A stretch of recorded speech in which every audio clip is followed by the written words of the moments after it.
ಲೇಖನ ಗೋಶಾಲೆ ಧೂಪ ಇಂಗ್ರೀಡಿಯೆಂಟ್ ಸೀರೀಸ್ಗೆ ವೆಲ್ಕಮ್.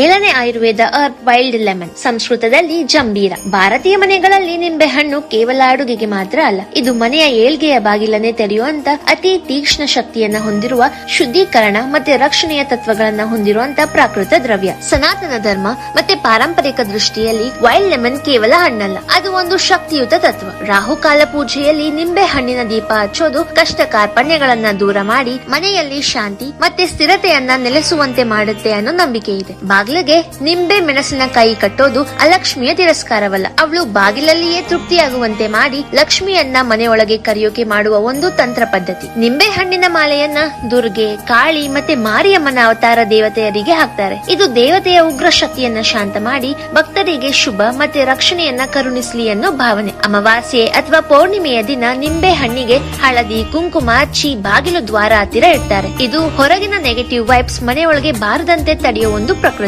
ಪೌರಾಣಿಕ ಇತಿಹಾಸದಲ್ಲಿ ಮಾರ್ಕಂಡೇಯ ಪುರಾಣ ಮತ್ತೆ ದೇವಿ ಮಹಾತ್ಮೆ ದುರ್ಗ ಸಪ್ತಶತಿಯಲ್ಲಿ ನಿಂಬಾಸುರ ಅನ್ನೋ ದೈತ್ಯ ಅಸುರ ನೋವು ನಷ್ಟಗಳನ್ನ ಮಾಡಿದಾಗ ಶಾಕಾಂಬರಿ ದೇವಿ ಅವನನ್ನ ಸಂಹರಿಸೋಕೆ ಮುಂದಾದಾಗ ಶರಣಾಗತನಾದ ನಿಂಬಾಸುರಂಗೆ ದೇವಿಯು ಅವನ ಹೆಸರಲ್ಲಿ ನಿಂಬು ಫಲ, ನಿಂಬೆ ಹಣ್ಣಿನ ಮಾಲೆ ರೂಪದಲ್ಲಿ ಸದಾ ತನ್ನ ಪಾದದಲ್ಲಿ ಇರುವಂತೆ ವರ ನೀಡ್ತಾರಂತೆ. ಅದರಿಂದಾನೇ ನಿಂಬೆ ಹಣ್ಣು ಉಗ್ರ ದೇವತೆಯರಿಗೆ, ವಿಶೇಷವಾಗಿ ದುರ್ಗೆ ಮತ್ತು ಕಾಳಿ ಆರಾಧನೆಯಲ್ಲಿ ಅತಿ ಪವಿತ್ರವಾದ ದ್ರವ್ಯ ಆಯಿತು. ವೈದಿಕ ದೃಷ್ಟಿಯಲ್ಲಿ ನೋಡೋದಾದ್ರೆ ಅಥರ್ವ ವೇದದಲ್ಲಿ ಪರಿಶುದ್ಧಿ ಮತ್ತೆ ರಕ್ಷಣೆಯ ಕ್ರಿಯೆಗಳಲ್ಲಿ ತೀಕ್ಷ್ಣ ದ್ರವ್ಯಗಳು ಅಂದ್ರೆ ಉಳಿ, ಸೌರ್, ಶಾರ್ಪ್ ಸಬ್ಸ್ಟೆನ್ಸ್ ಬಳಕೆ ಆಗುತ್ತೆ ಅನ್ನೋ ಉಲ್ಲೇಖ ಇದೆ. ಆ ದ್ರವ್ಯದಲ್ಲಿ ಜಂಬೀರ ಮುಖ್ಯ ಸ್ಥಾನ ಹೊಂದಿದೆ. ಆಯುರ್ವೇದದ ಪ್ರಕಾರ ಚರಕ ಸಂಹಿತ ಮತ್ತು ಸುಶ್ರುತ ಸಂಹಿತೆಯಲ್ಲಿ ಜಂಬೀರವನ್ನ ಆಮ್ಲ ವರ್ಗದಲ್ಲಿ ಸೇರಿಸಲಾಗಿದೆ. ಇದು ವಾತ ಕಫ ನಾಶಕ ಗುಣವನ್ನ ಹೊಂದಿರುತ್ತೆ.